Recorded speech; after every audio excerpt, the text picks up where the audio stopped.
बंदी छोड़ सतगुरु रामपाल जी परमेश्वर जी की जय हो।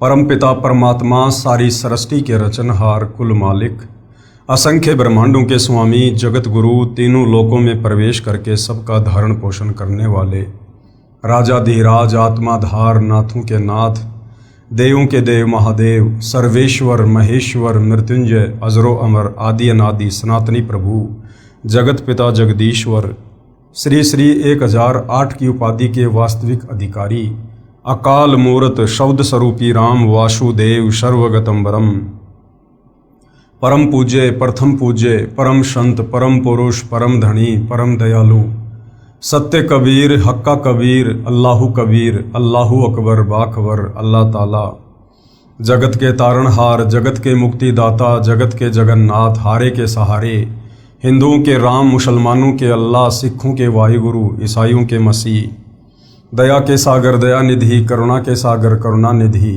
स्वयंभू परिभू संकट मोचन कष्ट हरण मंगल करण दुख भंजन अविगत कबीर निर्विकार निर्विषम परमात्मा अलय अलेख सतगुरु आदि अनादि सतगुरु असली मर्यादा पुरुषोत्तम असली राम असली कृष्ण असली घनश्याम असली मुरारी राजाओं के राजा महाराजाओं के महाराजा शहंशाहों के शहंशाह सम्राटों के सम्राट भगवानों के भगवान अल्लाहों के अल्लाह प्रभुओं के प्रभु मसीहाओं के मसीह सच्चे वाहिगुरु बाबाओं के बाबा पीरों के पीर सेठों के सेठ जगत सेठ सावड़सा सेठ सर्वगुण संपन्न अनंत कोटि कलाओं के स्वामी अनंत कोटि ब्रह्मांडों के नायक योगियों में महायोगी ध्यानियों में महाध्यानी सिद्धों में परम सिद्ध ज्ञानियों में तत्व ज्ञानी ब्रह्म ज्ञानी महाज्ञानी परम ज्ञानी सर्वश्रेष्ठ ज्ञानी विज्ञानी युवा कबीर समर्थ कबीर असमवात अमित ओजा सच्चे रहनुमा करीम अल्लाह सुभान अल्लाह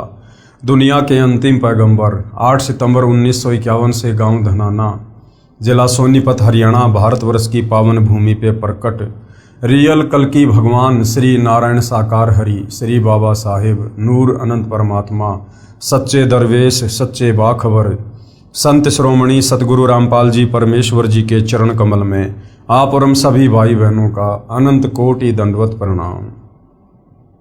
सत्साई भाई और बहनों, बहुत बड़ी दया बहुत बड़ी मेहर पूज्य गुरुदेव भगवान की परमेश्वर रामपाल जी की, जिनके शुभ आशीर्वाद से विशेष आशीर्वाद से उन्हीं के सत्संगों के संग्रह के ऊपर बन चुकी पवित्र आध्यात्मिक पुस्तक कबीर बड़ा या कृष्ण के ऊपर वीडियो बनाने की श्रृंखला जारी है। इसी श्रृंखला में आज हमारा ये 23वें नंबर का वीडियो है। इस पवित्र पुस्तक के प्रत्येक वीडियो से विशेषकर हिंदू समाज से जुड़े भगत भाई बहनों को अध्यात्म के विषय में भक्ति मार्ग के विषय में बहुत कुछ जानने और समझने को मिल रहा है, क्योंकि ये पवित्र पुस्तक कबीर बड़ा या कृष्ण चारों वेद पवित्र गीता जी और पुराणों के ज्ञान से मिश्रित है। यानी इन तमाम सदग्रंथों का निष्कर्ष निकालकर सतगुरु रामपाल जी ने इस पवित्र पुस्तक कबीर बड़ा या कृष्ण में डाला है। इस पुस्तक को धैर्यपूर्वक रुचि लेकर यदि आप पढ़ेंगे तो अवश्य आप जी अपने सदग्रंथों के विषय में उन सदग्रंथों में लिखी सच्चाई के विषय में भक्ति और भगवान के विषय में पूर्णतया सारा सच जान पाएंगे, जो सच आज तक हमारे तत्व ज्ञानहीन नादान गुरु हमें नहीं बता पाए। तो भाइयों और बहनों, इस पवित्र पुस्तक पर जो टॉपिक चल रहा है वो है जनता की अदालत। यानी जनता की अदालत में जज खुद जनता है, क्योंकि वर्तमान की जनता पढ़ी लिखी है, शिक्षित है, अपनी आंखों से सदग्रंथों में लिखी सच्चाई को देखकर निर्णय कर सकती है। मुकदमा है कि कबीर बड़ा या कृष्ण श्री कृष्ण उर्फ विष्णु की वकालत कर रहे हैं तमाम हिंदू धर्मगुरु आचार्य शंकराचार्य। उनका कहना है कि श्री कृष्ण जी ही पूर्ण परमात्मा है। श्री कृष्ण उर्फ विष्णु, इनके कोई माता पिता नहीं है, ये अजन्मा है, अविनाशी हैं, इन्होंने सारी सृष्टि को रचा है। दूसरी तरफ कबीर जी के वकील सतगुरु रामपाल जी ने जनता की अदालत में हिंदू धर्म ग्रंथों को दिखा दिखाकर ये साबित कर दिया कि श्री कृष्ण उर्फ विष्णु ये नाशवान हैं, इनका जन्म होता है, इनकी मृत्यु होती है, ये अविनाशी नहीं है। इनकी माता का नाम दुर्गा है, इनके पिता का नाम काल ब्रह्म है।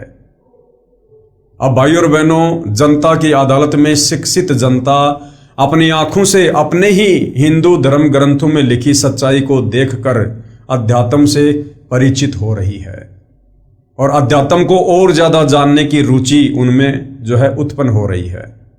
और इसी रुचि के तहत सतगुरु रामपाल जी से जनता तरह तरह के सवाल कर रही है और प्रत्येक सवाल का सतगुरु रामपाल जी प्रमाणित जवाब भी दे रहे हैं। इस विषय में सतगुरु रामपाल जी ने एक कथा सुनाई दिल्ली के बादशाह राजा सिकंदर लोदी की, जो लगभग 650 साल पहले दिल्ली के सम्राट थे। उनको किस प्रकार से असाध्य जलन का रोग हो गया था। उस रोग को ना कोई हिंदू धर्म गुरु ठीक कर पाया, ना मुसलमान धर्म का कोई पीर और औलिया उसको ठीक कर पाया। उसके बाद राजा सिकंदर लोदी कबीर जी के चरणों में नतमस्तक हुआ। उसके बाद कबीर जी ने अपने आशीर्वाद मात्र से उनके जलन का असाध्य रोग ठीक किया और दिल्ली के बादशाह सिकंदर लोदी ने कबीर जी से नाम उपदेश लिया, उनके शिष्य बने। और उसके बाद दिल्ली का बादशाह सिकंदर लोदी कबीर जी से इस काल ब्रह्म को लेकर कुछ सवाल जवाब करता है और कबीर परमेश्वर किस प्रकार से उनको जवाब देते हैं। पवित्र पुस्तक कबीर बढ़ाया कृष्ण, बादशाह सिकंदर की शंकाओं का समाधान। बादशाह सिकंदर ने सवाल किया। बादशाह सिकंदर लोदी ने कबीर अल्लाह से पूछा, हे परवरदिगार, ये ब्रह्म काल कौन शक्ति है? ये काल कहो, चाहे ब्रह्म कहो, चाहे ज्योति निरंजन कहो, चाहे ब्रह्मा विष्णु महेश का पिता कहो, चाहे दुर्गा का पति कहो, ये एक ही है। तो सिकंदर ने पूछा कि हे परवरदिगार, ये ब्रह्म अर्थात काल कौन शक्ति है? ये सभी के सामने क्यों नहीं आता? उत्तर दिया परमेश्वर कबीर साहिब जी ने सिकंदर लोदी बादशाह के प्रश्न क और ख के उत्तर में सृष्टि रचना सुनाई। कृपया देखें इसी पुस्तक के पेज नंबर 389 से 444 पर, जो हम आगे पढ़ेंगे। और पहले आप जी को मौखिक सुना दी गई है। क्या बाबा आदम जैसे महापुरुष भी इसी के जाल में फंसे थे? अब सिकंदर लोदी ने पूछा कि जिस प्रकार ये हिंदू धर्म के जाने माने संत महात्मा ऋषिजन आचार्य शंकराचार्य, ये सारे के सारे आप जी कह रहे हो कि ये काल ब्रह्म के जाल में फंसे हुए थे, तो क्या हमारे धर्म में जो बाबा आदम था, क्या वो भी इसी काल ब्रह्म के जाल में फंसा हुआ था? तो परमेश्वर जी ने क्या कहा? गए के उत्तर में बताया कि पवित्र बाइबल में उत्पत्ति विषय में लिखा है कि पूर्ण परमात्मा मनुष्यों तथा अन्य प्राणियों की रचना 6 दिन में करके तख्त अर्थात सिंहासन पर चला गया। उसके बाद इस लोक की बागडोर यानी 21 ब्रह्मांड की बागडोर इस ब्रह्म ने संभाल ली, इस काल ने संभाल ली। इसने कसम खाई है कि मैं सबके सामने कभी नहीं आऊंगा, इसलिए सभी कार्य अपने तीनों पुत्रों रजगुण ब्रह्मा, सतगुण विष्णु तथा तमगुण शिव के द्वारा करवाता रहता है, या स्वयं किसी के शरीर में प्रवेश करके प्रेत की तरह बोलता है। जैसे महाभारत युद्ध के समय श्री कृष्ण जी के शरीर में ये काल ब्रह्म प्रेतवत प्रवेश करके गीता जी का ज्ञान बोल गया। या फिर आकाशवाणी करके आदेश देता है, प्रेत पितर तथा अन्य देवों यानी फरिश्तों की आत्माएं भी किसी के शरीर में प्रवेश करके अपना आदेश करती हैं, परंतु श्रद्धालुओं को पता नहीं चलता कि ये कौन शक्ति बोल रही है। पूर्ण परमात्मा ने मांस खाने का आदेश नहीं दिया। राजा सिकंदर लोदी को कबीर परमात्मा जी कह रहे हैं कि पूर्ण परमात्मा ने, अल्लाहु अकबर ने, अल्लाहु कबीर ने, जिन्होंने 6 दिन में इस काल ब्रह्म के 21 ब्रह्मांड वाली सृष्टि रची और 7वें दिन सतलोक के तख्त पर जा विराजा, उस कबीर परमेश्वर ने किसी को भी, यहां तक कि शेर को भी उन्होंने मांस खाने का आदेश नहीं दिया। पवित्र बाइबल उत्पत्ति विषय में, सर्व प्राणियों के खाने के विषय में पूर्ण परमात्मा का प्रथम तथा अंतिम आदेश है कि मनुष्यों के लिए फलदार वृक्ष तथा बीजदार पौधे दिए हैं जो तुम्हारे खाने के लिए हैं, तथा अन्य प्राणियों को जिनमें जीवन के प्राण हैं उनके लिए छोटे छोटे पेड़ अर्थात घास झाड़ियां आदि खाने को दिए हैं। इसके बाद पूर्ण प्रभु का आदेश न पवित्र बाइबल में है तथा न किसी कतेब यानी तौरात, इंजिल, जबूर या कुरान शरीफ में है। इन कतेबों में ब्रह्म तथा उसके फरिश्तों तथा पितरों व प्रेतों का मिला जुला आदेश रूप ज्ञान है। यानी मुसलमान भाई जिसे अपना अल्लाह कहते हैं वो यही काल है, यही ब्रह्म है। आगे फिर सवाल किया, क्या बाबा आदम से पहले भी सृष्टि थी? तो कबीर परमेश्वर ने उत्तर दिया, सूर्य वंश में राजा नाभिराज हुआ, उसका पुत्र राजा ऋषभदेव हुआ, जो जैन धर्म का प्रवर्तक तथा प्रथम तीर्थकर माना जाता है। वही ऋषभदेव ही बाबा आदम हुआ। ये विवरण जैन धर्म की पुस्तक आओ जैन धर्म को जाने के पेज नंबर 154 पर लिखी है। इससे स्पष्ट है कि बाबा आदम से भी पहले सृष्टि थी। पृथ्वी का अधिक क्षेत्र निर्जन था, यानी कोई रहा नहीं करता था, सुनसान पड़ा हुआ था।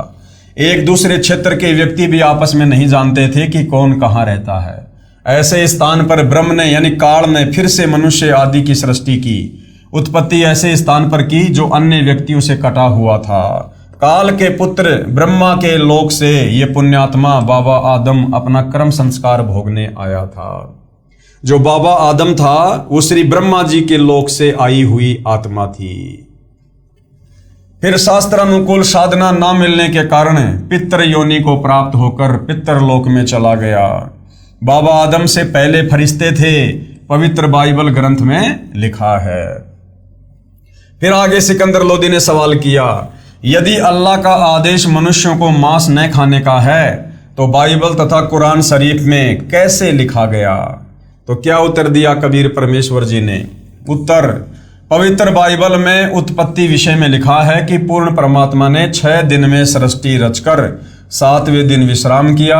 उसके बाद बाबा आदम तथा अन्य नबियों को अव्यक्त अल्लाह यानी काल के फरिश्ते तथा पितृ आदि ने अपने आदेश दिए हैं, जो बाद में कुरान शरीफ तथा बाइबल में लिख दिए गए। फिर आगे राजा सिकंदर लोदी ने सवाल किया, अव्यक्त प्रभु काल ने यह सर्व वास्तविक ज्ञान छुपाया है, तो पूर्ण परमात्मा का संकेत किस लिए किया? यानी अगर इस काल ब्रह्म ने सारा ज्ञान छुपा दिया है तो फिर इसने पूर्ण परमात्मा अल्लाह कबीर का जिक्र क्यों किया? उत्तर दिया परमेश्वर ने, ज्योति निरंजन यानी अव्यक्त माने जाने वाला प्रभु यानी ये काल पूर्ण परमात्मा के डर से ये नहीं छुपा सकता कि पूर्ण परमात्मा कोई अन्य है। ये पूर्ण प्रभु की वास्तविक पूजा की विधि से अपरिचित है, इसलिए यह केवल अपनी साधना का ज्ञान ही प्रदान करता है तथा महिमा गाता है पूर्ण प्रभु की। दिल्ली के सम्राट सिकंदर ने सोचा कि ऐसे भगवान को दिल्ली में ले चलता हूं और हो सकता है वहां के व्यक्ति भी इस परमात्मा के चरणों में आकर एक हो जाएं। ये हिंदू और मुसलमान का झगड़ा ही समाप्त हो जाए। कबीर साहिब के विचार कोई सुनेगा तो उसका भी उद्धार होगा। बादशाह सिकंदर लोदी ने प्रार्थना की कि हे अल्लाह की जात, हे परवरदिगार, एक बार हमारे साथ दिल्ली चलने की कृपा करो। कबीर साहिब ने सिकंदर लोदी से कहा कि पहले आप मेरे से उपदेश लो, फिर आपके साथ चल सकता हूं, ऐसे नहीं जाऊंगा। सिकंदर ने कहा कि दाता जैसे आप कहोगे वैसा ही करूंगा। कबीर साहिब ने कहा कि एक तो हिंदू से मुसलमान नहीं बनाएगा। सिकंदर ने कहा कि नहीं बनाऊंगा। कोई जीव हिंसा नहीं करवाएगा। सिकंदर ने कहा प्रभु मैं जीव हिंसा नहीं करूंगा तथा न किसी को जीव हिंसा करने के लिए कहूंगा, परंतु ये मुल्ला तथा काजी मेरे बस से बाहर हैं। कबीर साहिब ने कहा ठीक है, आप अपने मुख से नहीं कहोगे। सिकंदर ने कहा कि ठीक है दाता, अर्थात सारे नियम बता दिए और सिकंदर ने सारे स्वीकार कर लिए। अब बेचारा सिकंदर स्वीकार तो इसलिए कर रहा था भाई और बहनों, क्योंकि उसका असाध्य जलन का रोग ठीक हो गया था और उसको डर था कि यदि मैंने अब इनके प्रत्येक वचन को फॉलो नहीं किया तो कहीं फिर से मुझे वो असाध्य रोग ना हो जाए। परमेश्वर कबीर साहिब जी से दीक्षा ग्रहण कर ली तथा सभी नियमों को आजीवन पालन करने का प्रण किया। तब सतगुरुदेव यानी कबीर परमेश्वर जी जो सतगुरु रूप में आते हैं, सिकंदर लोदी को प्रथम मंत्र प्रदान करके वहां से उनके साथ दिल्ली को रवाना हुए। बादशाह सिकंदर ने परमेश्वर कबीर साहिब को अपने साथ हाथी पर अंबारी में बैठाया। उसमें राजा के अलावा कोई बैठ नहीं सकता था, परंतु सिकंदर को अल्लाह दिखाई दिया जिसने उसकी असाध्य बीमारी से रक्षा की। उसके सामने मुर्दा यानी स्वामी रामानंद जी को भी जीवित कर दिया। जब सिकंदर लोदी के धार्मिक गुरु शेख तकी को पता चला कि राजा स्वस्थ हो गया है और इसके सामने कबीर परमेश्वर ने स्वामी रामानंद जी का कटा शीश जोड़कर जीवित कर दिया, उसने सोचा कि अब मेरे नंबर कटेंगे, अर्थात मेरी महिमा कम हो जाएगी, मेरी कमाई तथा प्रभुता गई। शेख तकी को शायब कबीर से ईर्ष्या हो गई।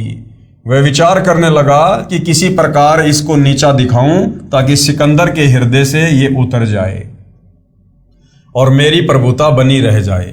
राजा के साथ सभी वहां से दिल्ली के लिए चल पड़े। रास्ते में रात्रि में एक दरिया के किनारे रुक गए। सोचा कि रात्रि में विश्राम करेंगे, सुबह चलने का इरादा करके वहां पर पड़ाव लगा दिया। मृत लड़के कमाल को जीवित करना। एक लड़का था जो उसके कबीले वालों ने, उसके परिवार वालों ने उसको अंतिम संस्कार के रूप में पानी में बहा दिया था, एक नाव जैसा कुछ बना के। उस लड़के को किस प्रकार से कबीर परमेश्वर जी ने जीवित किया। शेख तकी महाराज सिकंदर से मुंह चढ़ाए फिर रहा था। सिकंदर ने पूछा कि क्या बात है पीर जी। शेख तकी ने कहा कि क्या तुझे बात नहीं मालूम। सिकंदर ने पूछा कि क्या बात है। शेख तकी ने कहा कि ये तेरे साथ कौन है। सिकंदर ने कहा कि ये तो भगवान अल्लाह है। शेख तकी ने कहा कि अच्छा, अल्लाह अब आकार में धरती पर आने लग गया। यानी मुसलमान धर्म में अज्ञानता के चलते मुसलमान भाई मानते हैं कि अल्लाह कभी भी शरीर में धरती पर नहीं आता, अल्लाह कभी भी मनुष्य शरीर में धरती पर नहीं आता। तो शेख तकी ने कहा कि अच्छा, अब अल्लाह धरती पर आकार में भी आने लग गया। अल्लाह कैसे है? सिकंदर ने कहा कि पहले तो अल्लाह ऐसे है कि मेरा रोग ऐसा था कि किसी से भी ठीक नहीं हो पा रहा था। इस कबीर प्रभु ने हाथ ही लगाया था और मैं स्वस्थ हो गया। शेख तकी ने कहा कि ये जादूगर होते हैं। सिकंदर ने फिर कहा दूसरे अल्लाह ऐसे हैं कि मैंने उनके गुरुदेव का सिर काट दिया था और उन्होंने उसे मेरी आंखों के सामने तुरंत जीवित कर दिया। शेख तकी ने कहा कि अगर यह कबीर अल्लाह है तो मैं इसकी परीक्षा लूंगा। यदि कबीर जी मेरे सामने कोई मुर्दा जीवित करे तो इसे अल्लाह मान लूंगा, नहीं तो दिल्ली जाकर मैं पूरे मुसलमान समाज को कह दूंगा कि ये राजा काफिर हो गया है, अर्थात हिंदू को अपना गुरु बना लिया। सिकंदर लोदी डर गया कि कहीं ऐसा न हो कि ये जाते ही राज पलट दे। राज को देने वाला पास बैठा है और उस मूर्ख से डर लगता है। गुरुदेव भगवान कह रहे हैं कि राज देने वाला वो कबीर अल्लाह तो उसके साथ है, उसके पास बैठा है, और वो सिकंदर लोदी बिना ज्ञान के डर गया कि कहीं ये शेख तकी दिल्ली जाकर मुसलमानों को ना भड़का दे और कहीं मेरा राज ना चला जाए। राजा ने शेख तकी से कहा कि आप कैसे प्रसन्न होंगे। शेख तकी ने कहा कि मैं तब प्रसन्न होऊंगा जब मेरे सामने ये कबीर कोई मुर्दा जीवित कर दे। राजा ने अपनी समस्या कबीर जी को बताई कि मेरे पीर ने कहा है कि यदि कबीर मेरे सामने मुर्दा जीवित कर दे तो मैं इसकी सब बातें मानने को तैयार हूं, अन्यथा सब मुसलमानों को मेरे विरुद्ध कर देगा, मेरे राज को भी खतरा पैदा कर देगा। कबीर साहब ने कहा ठीक है, क्योंकि कबीर परमेश्वर जी ने सोचा कि ये शेख तकी अनाड़ी आत्मा है, अगर ये मेरी बात मान गया तो आधे से ज्यादा मुसलमान इसकी बात स्वीकार करते हैं, क्योंकि ये दिल्ली के बादशाह का पीर है, और अगर ये सही ढंग से मुसलमानों को बता देगा तो भोली आत्माएं सत्य साधना करके कल्याण करवा लेंगी, क्योंकि अपने पीर की बात पर शीघ्र विश्वास कर लेते हैं। इसलिए कहा कि शेख तकी ढूंढ ले कोई मुर्दा। सुबह एक 10-12 वर्ष की आयु के लड़के का शव पानी में तैरता हुआ आ रहा था। शेख तकी ने कहा कि वह आ रहा है मुर्दा, इसे जिंदा कर दो। कबीर साहब ने कहा पहले आप प्रयत्न करो, कहीं फिर पीछे नंबर बनाओ। उपस्थित मंत्रियों तथा सैनिकों ने कहा कि पीर जी आप कोशिश करके देख लो। शेख तकी जंतर मंतर करता रहा। इतने में वो मुर्दा 3 फरलांग आगे चला गया, 400-500 मीटर आगे चला गया। शेख तकी ने कहा कि ये कबीर चाहता था कि ये बला सिर से टल जाए। कई मुर्दे जीवित होते हैं, मुर्दे तो कयामत के समय ही जीवित होते हैं। कबीर साहब बोले शेख तकी जी आप बैठ जाओ, शांति करो। कबीर साहब ने उस मुर्दे को हाथ से वापस आने का संकेत किया। 12 वर्षीय बच्चे का मरा हुआ शरीर दरिया के पानी के बहाव के विपरीत चलकर कबीर जी के सामने आकर रुक गया। पानी की लहर नीचे जा रही है और शव ऊपर रुका हुआ था। कबीर साहब ने कहा कि हे जीवात्मा जहां भी है, कबीर हुक्म से मुर्दे में प्रवेश कर और बाहर आ जा।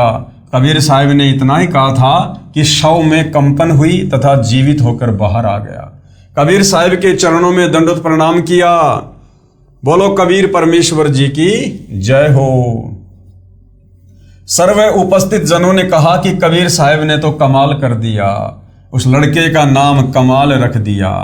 लड़के को अपने साथ रखा, अपने बच्चे की तरह पालन पोषण किया और नाम दिया। उसके बाद दिल्ली में आ गए। सभी को पता चला कि ये लड़का जो इनके साथ है ये परमेश्वर कबीर साहिब जी ने जीवित किया है।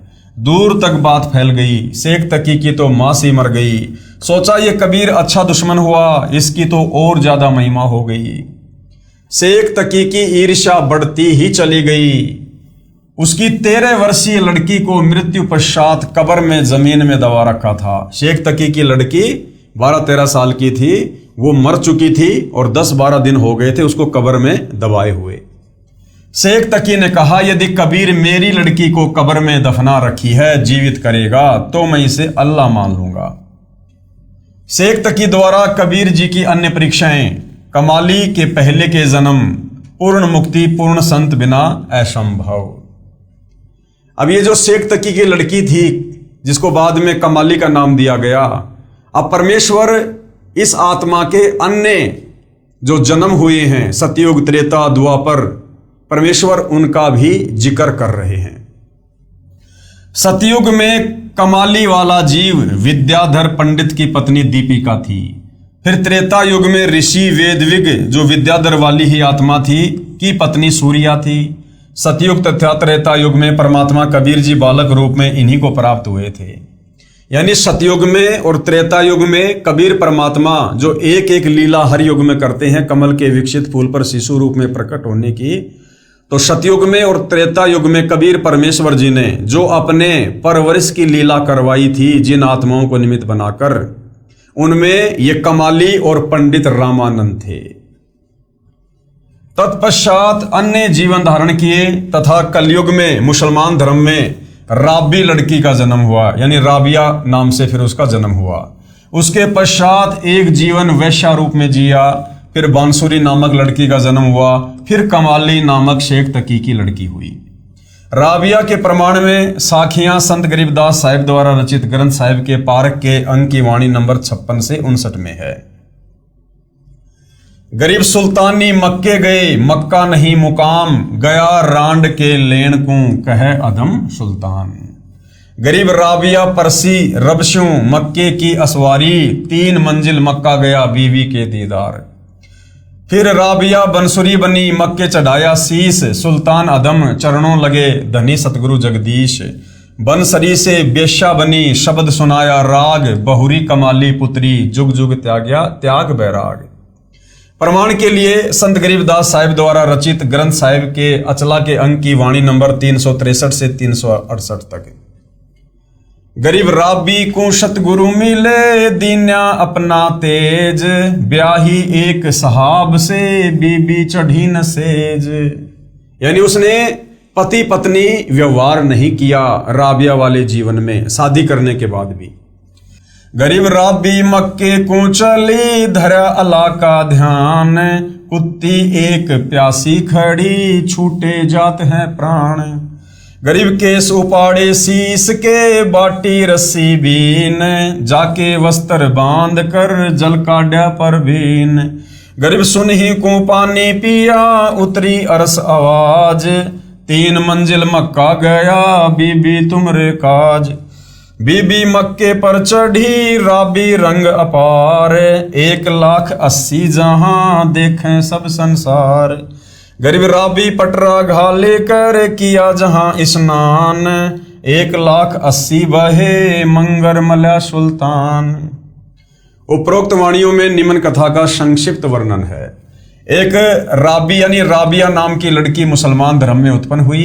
जब उसकी उम्र 16 वर्ष की थी तो उसे पूर्ण परमात्मा कबीर साहिब मिले।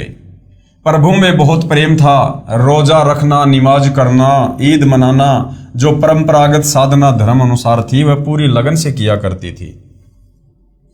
तब कबीर साहिब ने बताया, बेटी ये साधना प्रभु पाने की नहीं है। सारी सृष्टि रचना सुनाई, सत भक्ति का मार्ग बताया। उस लड़की राबिया ने उपदेश ले लिया। फिर 4 वर्ष सत साधना करके समाज के दबाव से, लोकलाज के कारण सत मार्ग को छोड़ दिया तथा वही परंपरागत साधना पुनः शुरू कर दी। उस लड़की की आस्था प्रभु में इतनी प्रबल थी कि शादी से मना कर दिया। माता पिता रोने लग गए कि जवान लड़की को घर पर कैसे रखें। माता पिता को आवश्यकता से अधिक परेशान देखकर राबिया ने शादी की स्वीकृति दे दी। उस लड़की राबिया की शादी एक बहुत बड़े साहिब यानी अधिकारी से हुई, परंतु अपने पति से स्पष्ट कह दिया कि मैं संतान उत्पत्ति नहीं करूंगी। मैंने तो मेरे माता पिता के विशेष दबाव तथा समाज शर्म के कारण शादी की है। यदि आप मेरी बात स्वीकार नहीं करोगे तो मैं आत्महत्या कर लूंगी। ये मेरा अंतिम फैसला समझो। मैं केवल प्रभु भक्ति करके आत्म कल्याण चाहती हूँ। राबिया के पति ने सोचा, क्यों मैं इस भगत आत्मा को दुखी करूं और पाप का भागी बनूं।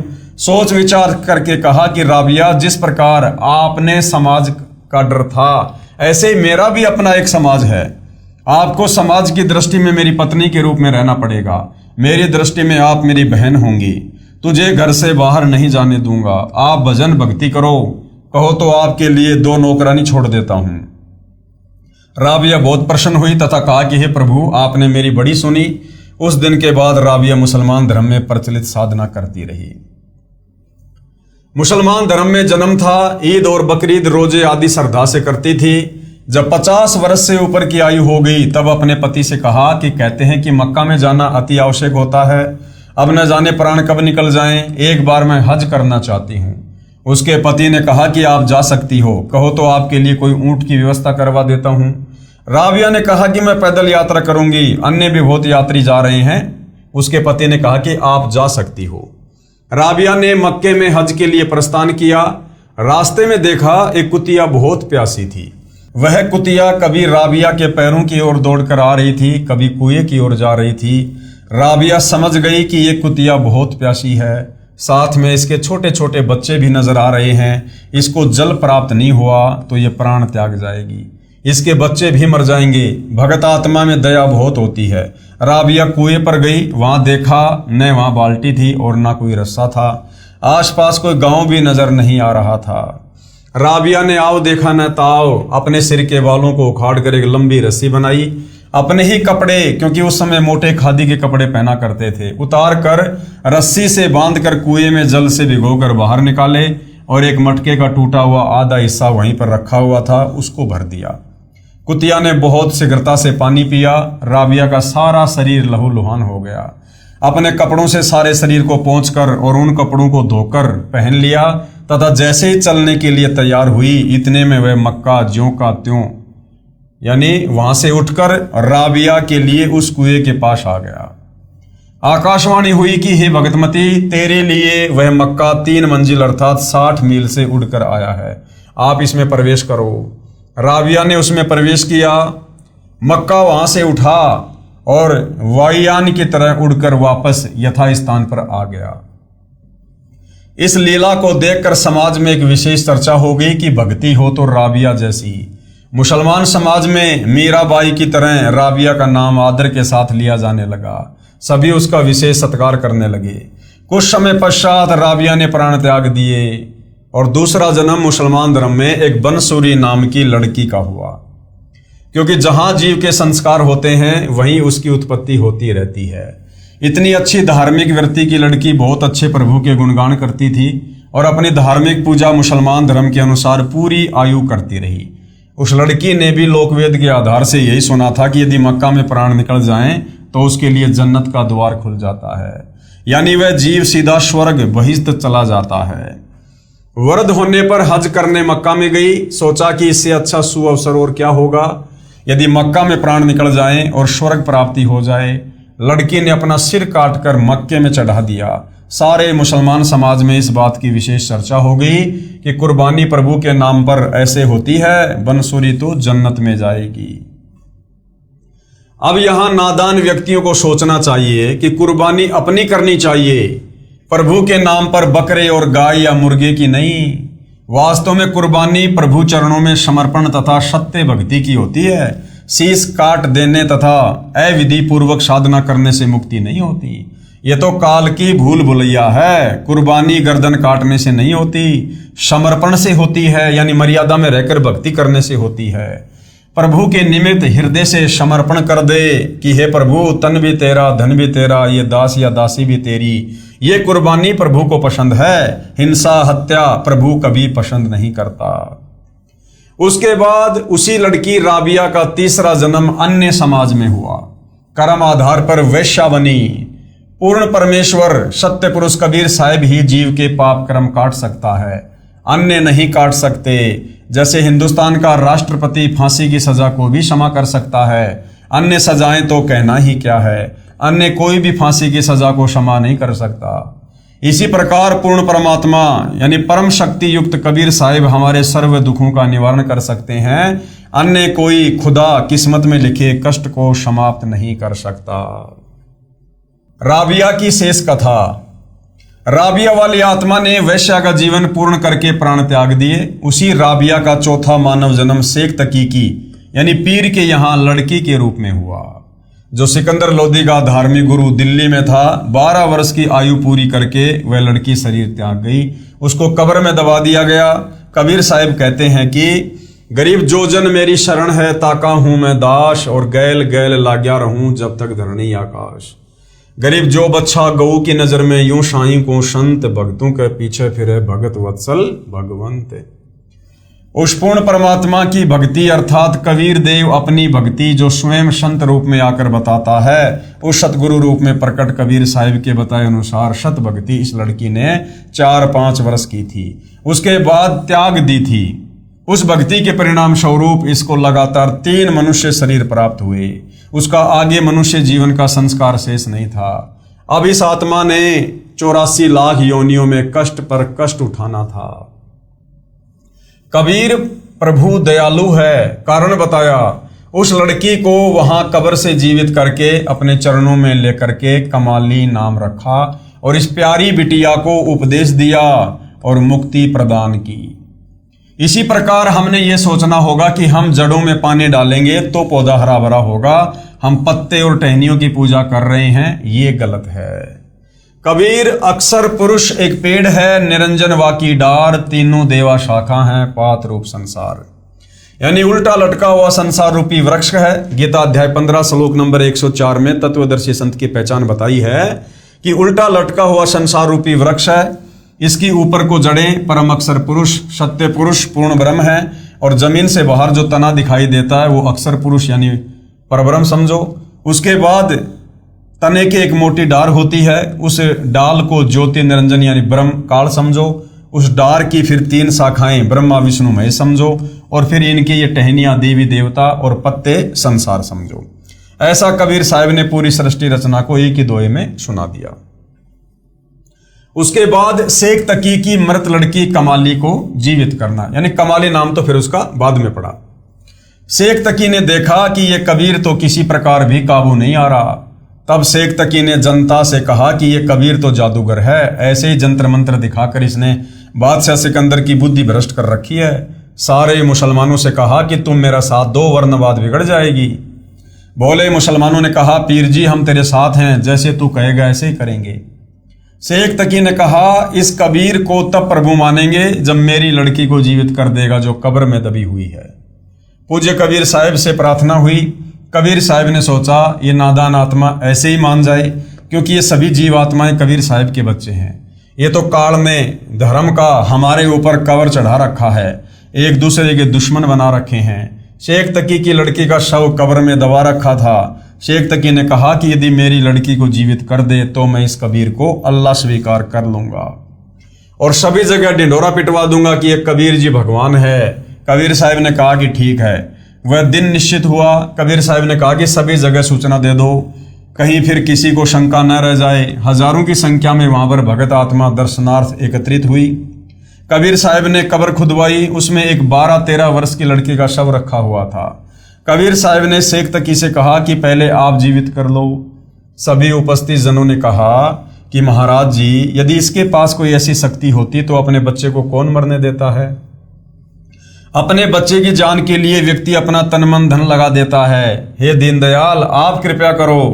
पूज्य कबीर परमेश्वर ने कहा कि हे शेख तकी की लड़की जीवित हो जा। 3 बार कहा लेकिन लड़की जीवित नहीं हुई। शेख तकी ने तो भंगड़ा पा दिया, नाचे कूदे की देखा न पाखंडी का पाखंड पकड़ा गया। कबीर साहब उसको नचाना चाहते थे कि इसको नाचने दो।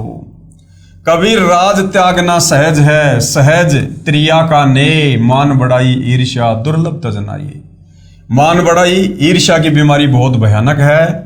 अपनी लड़की के जीवित न होने का दुख नहीं, कबीर साहब की पराजय की खुशी मना रहा था।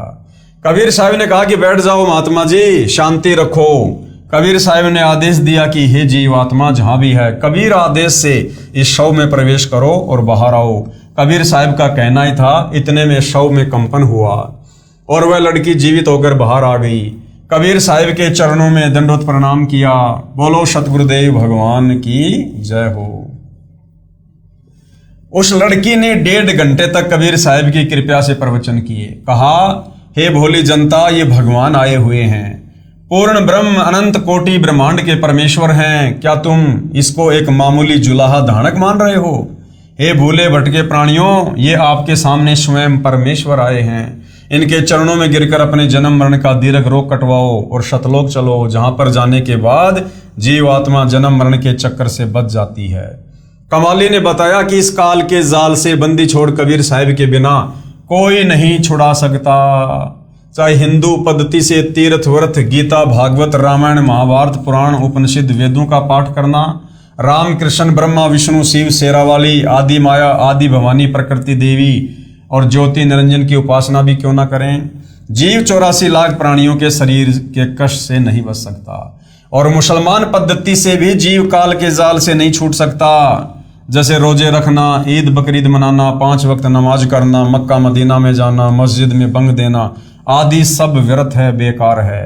कमाली ने सर्व उपस्थित जनों को संबोधित करते हुए अपने पिछले जन्मों की कथा सुनाई, जो उसे कबीर साहब की कृपा से याद हो आई थी, जो कि आप पहले पढ़ चुके हैं। कबीर साहब ने कहा कि बेटी अपने पिता के साथ जाओ। वो लड़की बोली, मेरे असली पिता तो आप हैं, ये तो नकली पिता है, इसने तो मैं मिट्टी में दबा दी थी, मेरा और इसका हिसाब किताब बराबर हो चुका है। सभी उपस्थित व्यक्तियों ने कहा कि कबीर परमेश्वर ने कमाल कर दिया और कबीर साहब ने लड़की का नाम कमाली रख दिया और अपनी बेटी की तरह रखा और नाम दिया। उपस्थित व्यक्तियों ने हजारों की संख्या में कबीर परमेश्वर से उपदेश ग्रहण किया। अब शेख तकी ने सोचा कि ये तो और भी बात बिगड़ गई, मेरी तो सारी प्रभुता गई। उसके बाद क्या किया? सिकंदर लोदी के धार्मिक गुरु शेख तकी ने कबीर साहब को सरसों के गर्म तेल के कड़ाहे में डालना। अब शेख तकी ने देखा कि कबीर साहब जी की तो और अधिक महिमा हो गई। वह फिर साहिब को किसी न किसी प्रकार से नीचा दिखाने की योजना बनाने लगा। इतनी लीला देखकर भी शेख तकी की नीच की आंखें नहीं खुली। परमात्मा सामने थे, परंतु मान बढ़ाई वह स्वीकार नहीं कर रहा था। कुछ दिनों के पश्चात फिर शेख तकी ने मुसलमानों को इकट्ठा किया और कहा कि यह कबीर कोई जादूगर है, हम इसकी एक और परीक्षा लेंगे। हजारों की संख्या में मुसलमान शेख तकी के साथ राजा सिकंदर के पास गए तथा कहा कि हम इस कबीर को उबलते सरसों के तेल के कढ़ाई में डालेंगे, यदि ये नहीं मरा तो हम इसको भगवान मान लेंगे। सिकंदर लोदी घबरा गया कि कहीं ये मेरे राज को ना पलट दें। कबीर साहब के पास गया और प्रार्थना की कि महाराज जी, मैं आपको यहाँ पर लाया तो था सेवा करने के लिए, लेकिन मैंने तो आपको दुखी कर दिया। कबीर साहब ने पूछा, क्या बात है राजन? सिकंदर लोदी ने कहा कि साहब आप तो जाने जान हो, शेख तकी ऐसे ऐसे कह रहा है। कबीर साहब जी बोले, राजन कोई बात नहीं, इन्होंने तो मुझे खत्म करना ही है, आज नहीं तो कल करेंगे, आज ही टंटा कट जाए तो बहुत अच्छा है। कबीर साहब ने कहा कि कह दे उसको कि तेल गरम कर लेंगे। कबीर साहब जी सोचते थे कि ये नादान शेख तकी ऐसे ही मान जाए। सिकंदर लोदी ने शेख तकी से कहा कि कर लो तेल गरम। शेख तकी ने बहुत मोटी मोटी लकड़ी लगाकर तेल के कढ़ाई को बहुत उबाल दिया और कहा, इस कबीर को उठाकर इसमें डाल दो। कबीर साहब बोले कि शेख जी ये कष्ट भी क्यों कर रहे हो, मैं स्वयं ही बैठ जाऊंगा। पूज्य कबीर साहब जी उस उबलते तेल के कढ़ाई में प्रवेश कर गए। केवल गर्दन बाहर दिखाई दे रही थी, शेष शरीर उस उबलते हुए तेल में था। कबीर साहब जी आराम से बैठे थे जैसे ठंडे पानी में बैठे हों। शेख तकी ने कहा, ये जंतर मंत्र जानता है, इसने इस तेल को ठंडा कर दिया है, ये वैसे उबलता हुआ दिखाई दे रहा है। सिकंदर लोदी ने सोचा कि कहीं सचमुच ये ठंडा हो गया हो। सिकंदर ने परीक्षण के लिए उस उबलते हुए तेल के कढ़ाई में उंगली देनी चाहिए। कबीर साहब ने कहा कि राजा, इसमें उंगली मत देना, कहीं इस बावड़ी बूंच के चक्कर में आकर हाथ नष्ट करवा ले, ये इतना गर्म है कि उंगली ढूंढी नहीं मिलेगी। सिकंदर ने सोचा कि जब कबीर साहब जी तेल में बैठे तो मुझे क्या होगा। ये सोचकर मना करते करते उस उबलते हुए तेल के कढ़ाई में उंगली दे दी। जितनी उंगली तेल में गई थी उतनी कटकर अलग हो गई और राजा दर्द के मारे बेहोश हो गया। कबीर साहब ने सोचा कि यह नादान बादशाह इस ईर्ष्यालु शेख तकी के चक्कर में मरेगा। कबीर साहब तेल के कढ़ाई से बाहर आए, सिकंदर को होश में लाया गया। इतनी पीड़ा थी कि फिर बेहोश हो गया। कबीर साहब ने उंगली को पकड़कर पूरा कर दिया। बादशाह सिकंदर सचेत हो गया। सिकंदर ने क्षमा याचना करते हुए कहा कि मुझे माफ कर दो दाता, मेरे से गलती हो गई। कबीर साहब ने कहा कि राजन, आपका दोष नहीं है, काल नहीं चाहता कि मेरे बच्चे मुझे पहचान लें। उसके बाद फिर शेख तकी ने और परीक्षा ली कबीर परमेश्वर जी की, और इस प्रकार से कुल 52 प्रकार की परीक्षाएं 650 साल पहले कबीर परमेश्वर जी के साथ की गई। शेख तकी द्वारा कबीर साहब को गहरे कुएं यानी झेरे कुएं में डालना। शेख तकी ने देखा कि ये तो ऐसे भी नहीं मरा। मुसलमानों को पुनः इकट्ठा किया और कहा कि अब की बार इस कबीर को कुएं में डालकर ऊपर से मिट्टी, ईंटें और रोड़े डाल देंगे, तब देखेंगे ये कैसे बचेगा। भोली जनता तो जैसे पीर जी कहें वैसे ही करने को तैयार थी।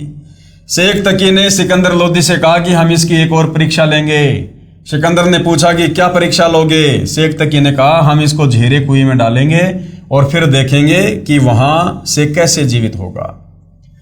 अब इतनी लीला देखकर भी राजा का अपने मालिक खुदा कबीर पर विश्वास नहीं बना, नहीं तो धमका देता कि जा कर ले तूने जो करना है, मैं नहीं दुखी करूं अपने भगवान को। फिर देखता उसका राज्य जाता या और मौज हो जाती। राजा ने सोचा कहीं मेरा राज्य ना चला जाए। सिकंदर लोदी राजा ने साहिब से प्रार्थना की कि ये शेख तकी तो नहीं मानता और आज ऐसे ऐसे जिद किए हुए है। पूज्य कबीर साहिब जी ने कहा, ठीक है, कर लेने दो इसको, जो ये करे, मेरा भी टंटा कटे, मैं भी दुखी हो लिया, कह दे कि तूने जो करना है कर ले। शेख तकी कबीर साहिब जी को बांध जूड़ कर ले गया, यानी राजमहल से ही कबीर परमात्मा जी को रस्सियों में बांध कर लेकर गए और जाकर गहरे झेरे कुएं में डलवा दिया। वहां पर हजारों व्यक्तियों को इकट्ठा किए हुए था। बहुत गहरा अंधा कुआं जिसमें पानी गंदा और थोड़ा सा पड़ा था और ऊपर से मिट्टी, कांटेदार छड़ी, गोबर, ईंट आदि से 150 फुट ऊंचा पूरा भर दिया। फिर शेख तकी हाथ मुंह धोकर सिकंदर लोदी के पास गया तथा कहा कि राजा, कर दिया तेरे शेर को समाप्त। उसके ऊपर इतनी मिट्टी डाल दी कि अब किसी भी प्रकार बाहर नहीं आ सकता। सिकंदर लोदी ने पूछा, पीर जी आप किसकी बात कर रहे हो। शेख तकी बोला कि तेरे गुरुदेव कबीर की, उसको आज हमने समाप्त कर दिया। सिकंदर ने कहा कि पीर जी, पूज्य कबीर साहब जी तो अंदर कमरे में बैठे हैं, वे तो कहीं पर गए ही नहीं। शेख तकी ने अंदर जाकर देखा तो पूज्य कबीर साहब अंदर कमरे में आसन पर आराम से बैठे थे। शेख तकी की तो और ज्यादा ईर्ष्या हो गई कि यह कबीर तो मारे से नहीं मर रहा, अब क्या किया जाए। अन्य समझदार व्यक्ति तो मान गए, हजारों ने उपदेश लिया, प्रभु कबीर जी के शिष्य बने, परंतु वह शेख तकी दुष्ट नहीं माना। अब राजा सिकंदर लोदी को कबीर परमात्मा इस प्रकार के चमत्कार या लीला कहिए दिखा दिखा के दृढ़ करना चाहते थे, लेकिन कबीर परमेश्वर जी का ज्ञान ना समझ पाने के कारण राजा उल्टा डर और भय में जी रहा था। साथ ही जनता की अदालत में सतगुरु रामपाल जी इस प्रकार के ढेरों प्रमाण दिखा दिखाकर जनता को भी और श्री कृष्ण उर्फ विष्णु जी के तमाम वकील हिंदू धर्म गुरुओं को भी ये बताना चाह रहे हैं कि कबीर ही परमेश्वर है, वो अविनाशी है, अकाल मूर्त है, वो कभी किसी के द्वारा मारा नहीं जा सकता है। शाह तकी नहीं लखी निरंजन चाल रे, इस पर्चे ते आगे मांगे जवाल रे। शेख तकी बंदी छोड़ कबीर परमेश्वर की महिमा को नहीं समझ पाया। उसको चाहिए था कि भगवान के चरणों में गिरकर क्षमा याचना करता तथा अपना आत्म कल्याण करवाता, परंतु मान बड़ाई वश होकर साहिब का दुश्मन बन गया। शेख तकी ने और भी बहुत से जुल्म किए। कबीर साहब काशी लौट गए। फिर और क्या किया शेख तकी ने कबीर परमेश्वर जी को आम व्यक्ति समझकर? शेख तकी द्वारा कबीर साहब को गुंडों से मरवाने की निष्फल कुचेष्टा। कबीर साहब के काशी आने के बाद शेख तकी ने सोचा कि यह कबीर तो किसी भी प्रकार नहीं मर रहा। वह कबीर साहब को मारने के लिए रात्रि के समय कुछ गुंडों को साथ लेकर कबीर साहब की झोपड़ी पर गया। कबीर साहब सो रहे थे, लीला कर रहे थे परमात्मा, उन्होंने क्या सोना था। शेख तकी ने गुंडों से कहा कि इसके टुकड़े टुकड़े कर दो।